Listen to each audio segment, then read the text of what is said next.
5/2025 ভোর রাত 4 ঘটিকার সময় ভারতের নাগরিক তারা স্থায়ীভাবে আসামের বাসিন্দা শিক্ষক আছে, 5 জন মহিলা মানুষ আছে এবং বাকিগুলো এবং বয়স্ক এবং ইয়ং মানুষ সহ তাদেরকে রাত্রে অবৈধভাবে পুশিং করে।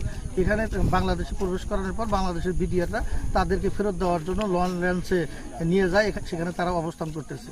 কিন্তু তাদের সাথে কথা বলে জানা গেল তারা অরিজিনালি ভারতের বাসিন্দা এবং আসামে তারা থাকে, তাদের নাগরিকত্ব আছে, তাদেরকেও অবৈধভাবে বাংলাদেশে অনুপ্রবেশ করেছে। তারা হলো মুসলমান এবং দেখলাম 2 জনের মাথায় 3 জন মাথায় টুপি আছে এবং দাঁড়িয়ে আছে, তারা অরিজিনাল মুসলমান এবং ভারতের নাগরিক। তাদেরকে বাংলাদেশে পাঠানোর কোনো যৌক্তিকতাই নেই এবং তারা রোহিঙ্গাও না। তাদের সাথে কথা বলে জানা গেল তারা অরিজিনালি আসামের বাসিন্দা।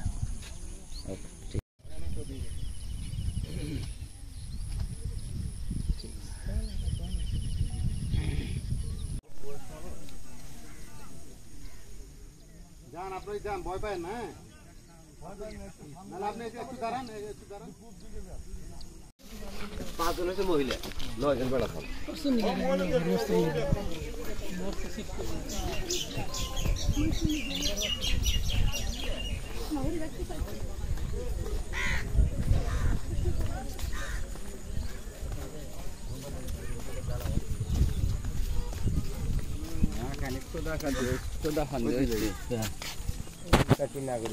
হ্যাঁ